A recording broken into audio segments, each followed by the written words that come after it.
dobrý deň. Lipani dnes opäť žijú futbalom. Tento futbalový turnaj má u nás už dlhoročnú tradíciu. Tento rok je to už v poradí 17. Myšlienkou tohto turnaja je, aby sme spájali jednotlivé komunity, búrali predsudky a pomáhali komunitám, ktoré sú na okraji spoločnosti, aby sa začlenili, aby videli, že ich príjmame.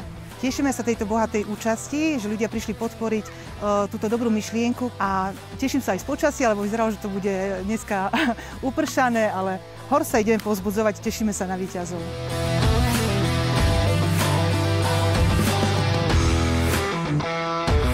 Chceli sme podporiť túto akciu, nakoľko na tomto turnaji, respektíve na turnaji tohto typu sa zúčastníme už druhýkrát. A veľmi sa nám to páčilo, či už ako účastníkom, alebo ako podporovateľom tejto akcie. Čiže fakt tento turnaj mal úroveň a sme radi, že sme ho mohli aj podporiť. Tak po tom prvom ročníku, kedy sme fakt sa len zúčastnili a boli sme, myslím, poslední, mali sme tam 3 prehry.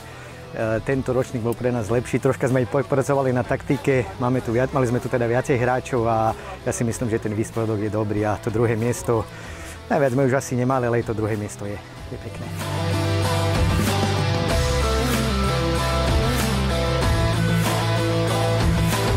To už 17.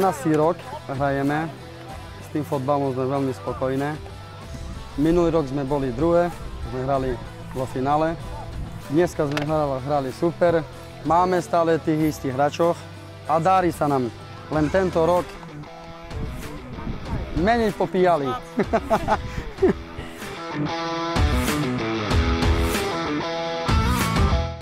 Dnes sa nám darí zatiaľ dobre, nič sme neprehrali, takže dúfam, že obhajíme titul. A počasie nám vyšlo, takže všetko super. Boli sme pozvaní aj minulého roku, páčilo sa nám to a je to pekná myšlienka, takže určite je na tom všetko len dobre, že tu sme a že môžeme takto si zahrať futbal aj medzi komunitami, ktoré sú v okolí Lipan.